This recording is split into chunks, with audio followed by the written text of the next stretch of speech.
உள்ளாட்சி அரசு செய்தியால் இணைவோம். கடந்த 24ஆம் தேதி ஈவினிங் 4 மணிக்கு நமக்கு ஒரு 100 கால் வருது. அண்ணா யூனிவர்சிட்டி மாணவி கால் பண்ணுறாங்க. அந்த 100 காலை பேஸ் பண்ணி நம்ம போலீஸ் டீம் அண்ணா யூனிவர்சிட்டிக்கு போகும்பொழுது அங்கே அண்ணா யூனிவர்சிட்டியில் போஸ்ட் டீம்னு இருக்கு கமிட்டி, அதாவது ப்ரிவென்ஷன் ஆஃப் செக்ஷுவல் ஹராஸ்மெண்ட்டுக்கு ஒரு கமிட்டி இருக்கும். அதில் இருக்கக்கூடிய ப்ரொஃபஸரும் அந்த பாதிக்கப்பட்ட மாணவியும் இந்த கம்ப்ளைண்ட் கொடுக்குறாங்க. அவங்க கொடுத்த கம்ப்ளைண்ட்டை பேஸ் பண்ணி எஃப்ஐஆர் போடுறோம். எஃப்ஐஆர்ன்றது ஃபஸ்ட் இன்ஃபர்மேஷன் ரிப்போர்ட்டு. பாதிக்கப்பட்டவங்க என்ன கொடுக்குறாங்களோ அதை அப்படியே எழுதணும். அதில் வந்து போலீஸ் வந்து எந்த திருத்தமோ அடுத்தல பண்ணக்கூடாது. அதுதான் சிலர் வந்து தெரியாமல் சொல்கிறாங்க, எஃப்ஐஆர் எப்படி போட்டிருக்கலாம், எஃப்ஐஆர் அப்படி போட்டிருக்கலாம். அப்படி கிடையாது. பாதிக்கப்பட்டவங்க எப்படி கொடுக்குறாங்களோ என்ன சொல்கிறாங்களோ அதை அப்படியே போடணும். அதுதான் எஃப்ஐஆர். அது எஃப்ஐஆர் போட்டோம். எஃப்ஐஆர் போட்டு விசாரிக்க ஆரம்பித்தோம். ஏசி கோட்டூர்புரம் தலைமையில் 4 டீம் போட்டு ஒவ்வொருத்தருக்கும்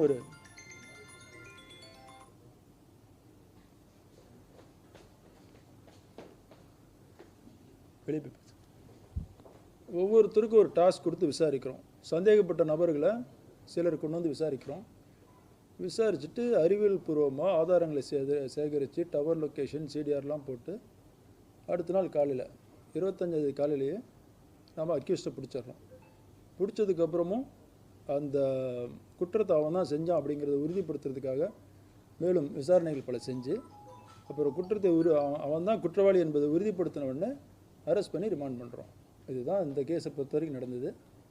இதில் உங்களுக்கு ஏதாவது டவுட் இருந்தால் கேளுங்க. ஒரே நிமிஷம் கத்தக்கூடாது, ஒவ்வொருத்தராக கேளுங்க. எல்லாருக்கும் சொல்கிறேன், 1 by 1. சரி சரி சரி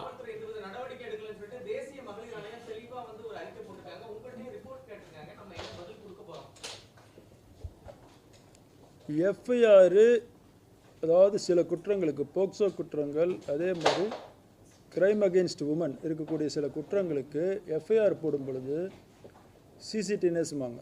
சிசிடிஎன்எஸில் ஆட்டோமேட்டிக்காகவே பிளாக் ஆகிடும். இப்போ இந்த பிஎன்எஸ் ஐபிசியிலேருந்து பிஎன்எஸ் மாறும் பொழுது சில டெக்னிக்கல் கிளிஜினால இந்த எஃப்ஐஆர் லாக் ஆகுது தாமதமாயிருக்கு.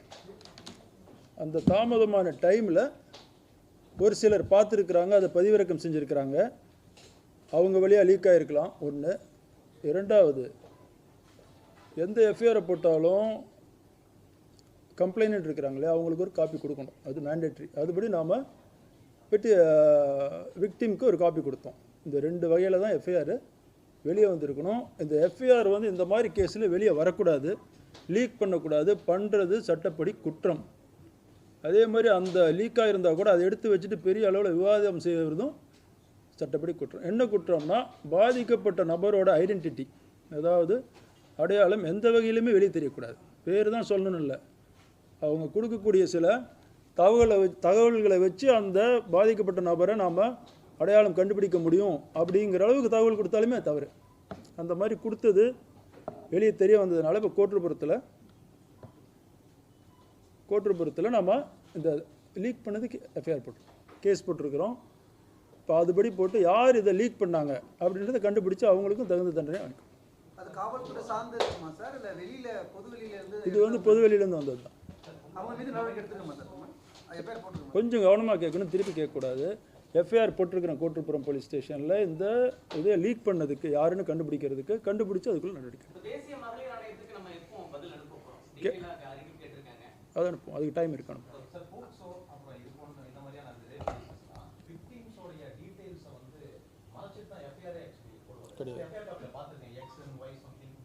எஃப்ஐஆர்லாம் அப்படி மறைக்கக்கூடாது சட்டப்படி. அதுக்கு அடுத்து நடக்கக்கூடிய கம்யூனிகேஷனில் அப்படி மறைச்சு போடுவாங்க. எஃப்ஐஆரில் மறைக்கக்கூடாது. எஃப்ஐஆரில் மறைச்சா அப்புறம் தெரியும் விஷயம், தகவலே தெரியாதுல்ல.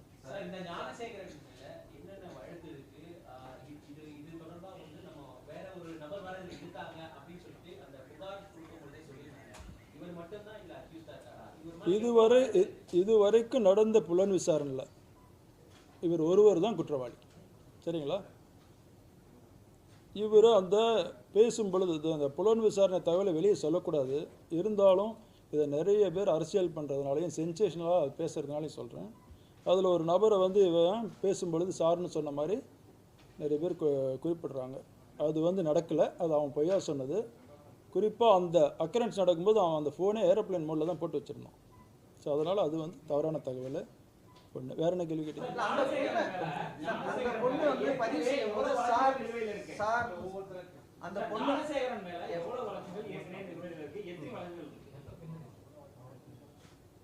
இது வரைக்கும் ஞானசேகரன் மேலே சென்னை மாநகரத்தில் பொறுத்த வரைக்கும் 2013 20 வழக்குகள் இருக்குது. எல்லா வழக்குகளுமே இந்த ப்ராப்பர்ட்டி கிரைம்பாங்க இல்லையா, திருட்டு அந்த மாதிரி வழக்கு, ஹவுஸ் பிரேக்கிங்பாங்க, கண்ணக்களவு அந்த மாதிரி வழக்கு. இவன் மேலே ரவுடித்தனம் பண்ணதாகவோ வேறு ஏதாவது பெண்களை அபியூஸ் பண்ணதாக வழக்கு இல்லை நம்மகிட்ட இருக்கிற 20 வழக்குலையும்.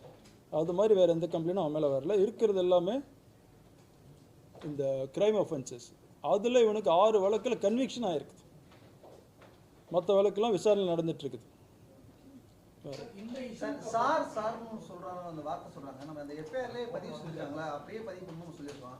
அந்த வார்த்தை அந்த பெண் சொன்ன அப்புறம் தானே பதிவு பண்ணணும், நீங்கள் மாற்றி சொல்லிருக்கீங்க. இல்லை, அது வெளியே வந்துருக்கூடாதுல்ல, அதை சொல்கிறேன். வெளியே வந்ததுனால அதுக்கு விளக்கம் சொல்கிறேன். இல்லைன்னு தான் சொன்னேன். அது இல்லை, அதான் ஏரோப்ளேன் மோடில் போட்டு அது சும்மா பயமுறுத்துறதுக்காக அப்படி சொல்கிறேன். தற்போது பாதிக்கப்பட்ட இந்த பெண் புகாருக்கு அப்புறம் தான் ஆல்ரெடி ஒரு பொண்ணு வந்து பாதிக்கப்பட்டதுன்னு இப்ப சொல்லுங்க. இது வரைக்கும் வேற பெண்கள் இவனால பாதிக்கப்பட்டாங்கன்னு காவல்துறைக்கு புகார்கள் எதுவும் வரலைங்க. வரவில்லை. வெயிட் பண்ணுங்க சார், வரல. ஆனால் இப்போ விசாரணை அவனை அனுப்பிச்சிருக்கல, கஸ்டடி எடுத்து விசாரிப்போம். அவனோட ஃபோன்லாம் விசாரித்து பார்க்கும்போது வேறு யாராவது அது பாதிக்கப்பட்டிருந்தால் பாதிக்கப்பட்டவங்களை கன்வின்ஸ் பண்ணி கம்ப்ளைண்ட் வாங்கணும். இது வரைக்கும் காவல்துறைக்கு புகார்கள் வரல. பாதிக்கப்பட்டிருக்கிறதுக்கு வாய்ப்பு இருக்குதான் அவனோட ஃபர்தர் இன்வெஸ்டிகேஷன் தான் தெரியும்.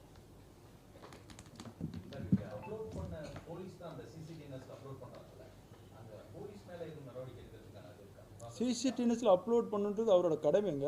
அவர் தானே பண்ணுவார். அவர் வேலையை செய்யறதுக்கு எதுக்கு நடவடிக்கை எடுப்பார்? பொதுவாக ஒரு அடிக்கடி வழக்கு வந்தால் கூட ஒரு எஃப்ஐஆரை சிடிஎன்எஸ்ல அப்லோட் பண்ணுறதுக்கு 2 நாள் 3 நாள் எடுத்துப்பாங்க. நாங்களே நிறைய வழக்கில் தேடி இருக்கோம். ஆனால் இந்த வழக்கு சம்பவம் நடந்து குற்றம் நடந்து ஒரு நாளிலேயே எப்படி சிடிஎன்எஸ்ல அப்லோட்? உங்களோட அசம்ஷன் எல்லாமே தவறான அசம்ஷனாக இருக்கும்போது நான் அதுக்கு எப்படி பதில் சொல்கிறது? ஒரு எஃப்ஐஆர் போட்டால் 2 நாள் 3 நாள் கழித்து தான் அப்லோட் பண்ணுவாங்கன்றது யார் சொன்னது? நாங்களே தேடி இருக்கோம் சார், சர்ச் பண்ணியிருக்கோம் சார். 1-2 வழக்கில் நடக்கலாம். எஃப்ஐஆர் போட்டால் உடனே அப்லோட் பண்ண பிறகு தான் கோர்ட்டுக்கு அனுப்ப முடியும். நெக்ஸ்ட் ஆம்ஸ்டாங் கேஸ்ல பாத்தீங்கன்னா 3 மாசம் ஆகியும் எஃப்ஐஆர் பதிவு நீங்க பண்ண முடியும். பண்ணல. அதுக்கு எஃப்ஐஆர் ஆமா, ஆம்ஸ்டாங் கேஸ்ல பாத்தீங்கன்னா கிட்டத்தட்ட 2 மாசத்துக்கு மேல நீங்க வந்து சிசிடிவிஸ்ல இது பண்ணல. ஆனா இந்த இதுக்கு மட்டும் ஏன் உங்களுக்கு அவசரம்? சார் அதான் சொல்கிறேன், அப்லோட் பண்ணிடுவேன் சார். அது பிளாக் ஆச்சுன்னா உங்களுக்கு தெரியாது. ஆரம்பிக்கும் போது சொன்னல டெக்னிக்கல் கிளிச்சில் இந்த ஐபிஎஸ்லேருந்து பிஎன்எஸ் ஆனதில் இது கொஞ்சம் நேரம் எக்ஸ்ட்ரா தான் ஓப்பன் ஆகிருக்கு. அதுக்கப்புறம் ஆட்டோமேட்டிக்காக பிளாக் ஆகிடுச்சு. ஆட்டோமேட்டிக் பிளாக் நாம பண்ணுறதுல ஆட்டோமேட்டிக் பிளாக். சிசிடிவி காட்சியில் வந்து அதிகமாக நம்ம சென்னை முழுவதுமே நம்ம வந்து சிசிடிவி ஃபுட்டேஜ் வச்சிருக்கோம் சார். ஒரே நிமிஷம். குறிப்பிட்ட அரசியல் தலைவர்களை சொல்லி கேட்காதீங்க. உங்கள் கருத்து நினைக்கலங்கன்னா அரசியல் இது கிடையாது, பேட்டி கிடையாது. நீங்கள் காவல்துறையில் ஏதாவது உங்களுக்கு விளக்கம் கேட்குன்னா கேட்கலாம். அதான் நீங்கள் உங்களுக்கு என்ன அதில் டவுட்டுன்னு கேளுங்க. அவர் சொன்னதுன்னு சொல்லி கேட்க வேண்டாம் சார். அதுதான் உங்களுக்கு ஆரம்பிக்கும் போது சொல்லிட்டேனே சார். கொஞ்சம் கவனமாக கேட்டிங்கன்னா ஃபர்தர் நிறைய அன்னெசரி கொஸ்டின்ஸ் அவாய்ட் பண்ணலாம். எஃப்ஐஆர்ன்றது பாதிக்கப்பட்டவர்கள் கொடுக்கக்கூடிய தகவலை அப்படியே எழுதணும். காவல்துறையில் நாங்கள் அடித்தல் திருத்தல் எதுவும் பண்ண மாட்டோம் அப்படிங்கிறது ஆரம்பிக்கும் போது உங்களுக்கு சொன்னேன் இல்லையா?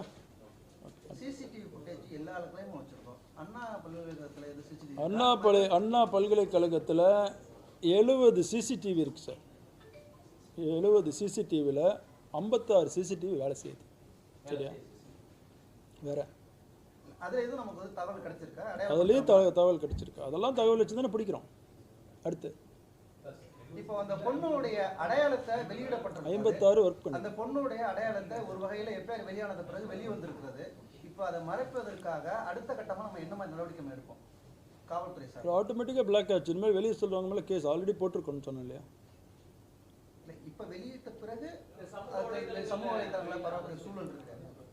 அதான் அவங்க மேலே நடவடிக்கை. இதுக்கு மேலே வெளியிட்டாலும் நடவடிக்கை எடுப்போம். இப்போ காவல்துறை நடவடிக்கை எடுப்பாங்க அப்படின்னு நம்பிக்கையோடு தான் வந்து புகார் தெரிவிக்கிறாங்க. இது போல வரக்கூடிய புகாரின் ஒரு அச்சத்த சூழ்நிலை ஏற்படும்ல? இது மாதிரி ஒரு புகார் வந்து ஒரே நிமிஷம் 4 மணிக்கு கம்ப்ளைண்ட் கொடுக்குறாங்க, ஈவினிங் நம்பிக்கையோடு கொடுக்குறாங்க. அடுத்த நாளுக்குள்ளே அக்யூஸ் அரெஸ்ட் பண்ணி என்டையர் இன்வெஸ்டிகேஷன் முடித்து ரிமாண்டே பண்ணியிருக்கிறோம். இதை விட வேறு என்ன நம்பிக்கை வேணும் உங்களுக்கு? இந்த புகார்ல அவர் மட்டும் ஒருவர் மட்டும்தான் தொடர்பு இருக்காரா? வேற அடுத்த விஷயம் யாரும் இருக்காங்க சார்? உங்களுக்கு எல்லாமே ரிப்பீட் பண்ண வேண்டியதாக இருக்குது. இல்ல அவர் ஒரு ஆள் முதல்ல சொல்லிட்டேனே, கொஞ்சம் கவனிச்சு கேளுங்க. One by I will answer all your questions. Go one by one.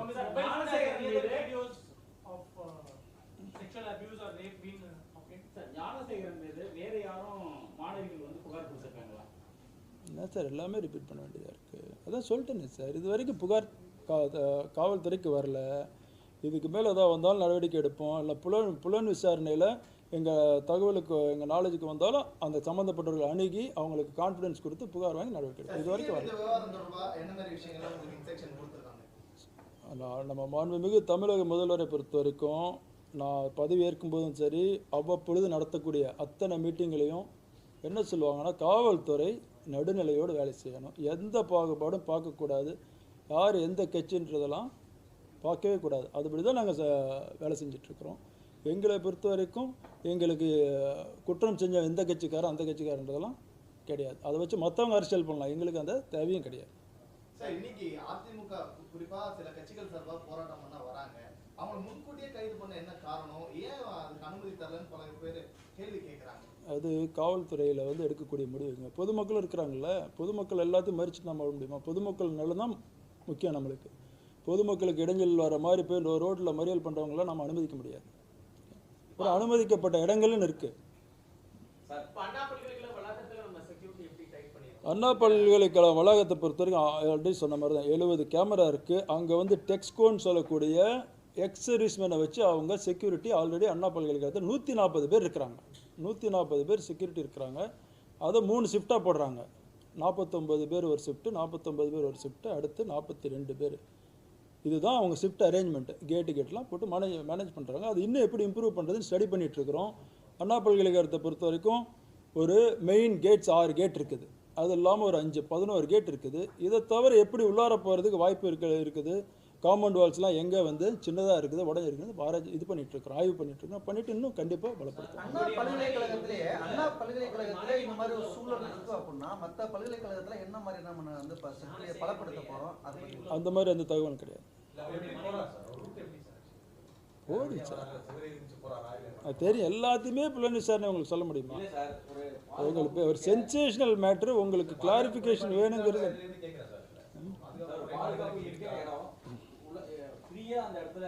அதாவது அண்ணா பல்கலைக்கழகத்தை பொறுத்த வரைக்கும் பொதுமக்கள் வாக்கிங் போகிறதுக்கு காலையிலையும் மாலையும் அலோவ் பண்ணுறாங்க. பொதுமக்களே போயிட்டு வந்துட்டுருக்குறாங்க. அது உள்ளார போகிற வருதுன்றதில் சந்தேகப்பட்டால் நிறுத்தி கேட்குறாங்க. அதனால் இது எப்படின்னு விசாரிச்சு சொல்கிறாங்க.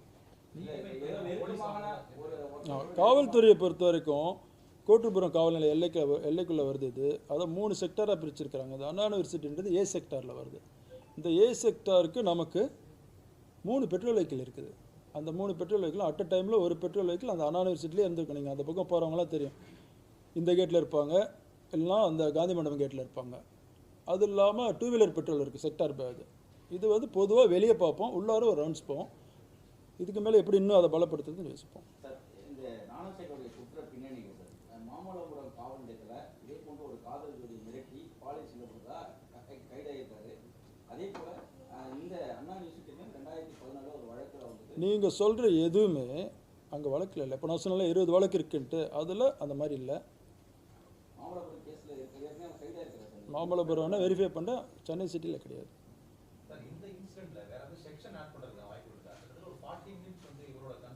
ஆமாம், செக்ஷன் ஆட் பண்ணியிருக்கிறோம். அது தான் கொடுப்பாங்க உங்களுக்கு. என்னென்ன செக்ஷன்ஸ் இன்னும் ஆட் பண்ணுறோன்றது உங்களுக்கு ஆட் பண்ணியாச்சு, ஆல்ரெடி கொடுக்குறேன். அடிஷ்னல் செக்ஷன் இவர் கண்காணிப்பு நம்ம காலத்தை தொடர்ந்து அவர் கண்காணிக்காம சார் 20 வழக்கு இருக்குன்னு சொல்கிறோம். அதாவது இவர் ஆமாம், இது கரெக்டாக கேட்குறாரு.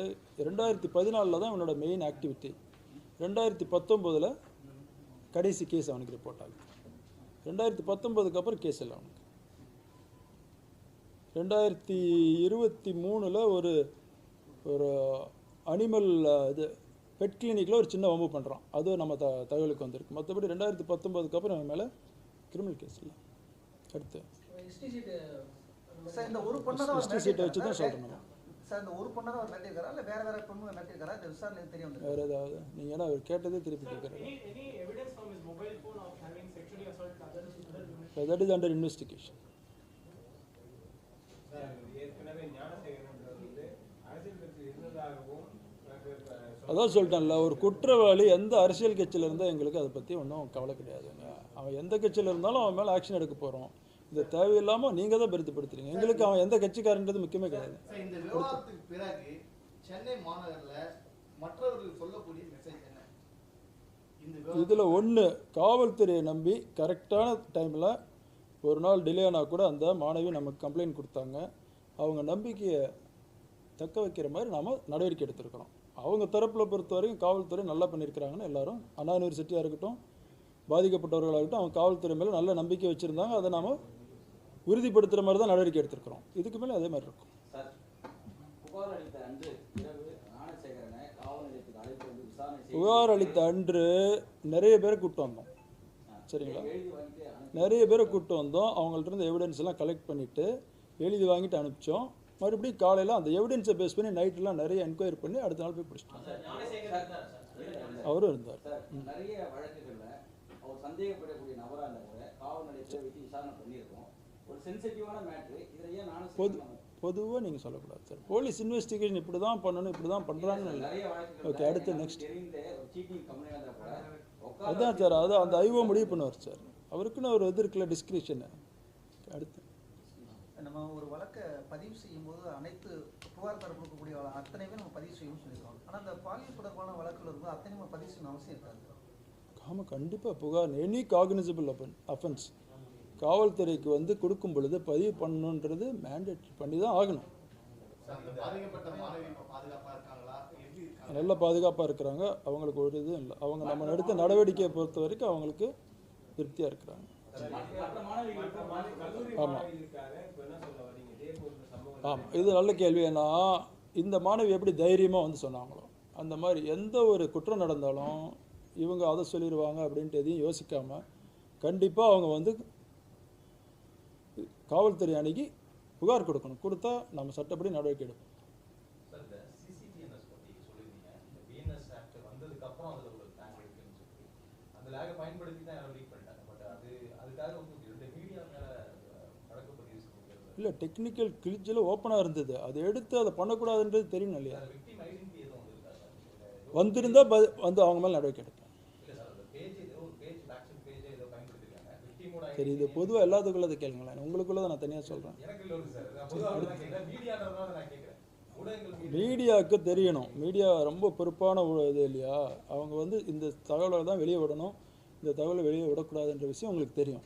அதையும் மீறி அதை அப்படி விட்டுருந்தா யாராக இருந்தாலும் அவங்க மேலே நடவடிக்கை. இதில் மீடியா பொதுமக்களும் வந்து பார்க்குற அளவுக்கு சிசிடிஎன்எஸ் அதில் ஒரு தொய்வு இருக்குல்ல, ஏதோ ஒரு லேக் இருக்குல்ல, அது எடுக்கிற அளவுக்கு அதை நம்ம சரி பண்ணணும். அதுக்கு முன்னாடி பொதுமக்கள் பார்க்குற அளவுக்கு இருக்கும்போது அவங்க யாருக்கும் அவேர்னஸ் இருக்காது சார். அதான் சிசிடிவி எல்லாருக்கும் இருக்காது, மீடியாக்காரங்களுக்கு இருக்கணும். மீடியாக்கு இருக்கும் சார். இல்லை பப்ளிக் நிறைய பேர் எடுத்துட்டு அவங்க மூலியமாக வந்துருக்கலாம். பார்ப்போம், பார்த்துட்டு அதை கண்டுபிடிச்சிடும். எங்களுக்கு கொஞ்சம் வேலை கொடுங்க, நாங்களும் இன்வெஸ்டிகேட் பண்ணி கண்டுபிடிக்கிறோம். எல்லாம் நீங்களே பண்ணிட்டு அப்படி. அப்புறம் வேறு யாராக கேட்குங்க? எனி கொஷின் சொல்கிறேன், அது விசாரணை முடிவில் சொல்கிறேன். வேறு ஐடியா அது ரைட்டுங்க. தேங்க்யூ.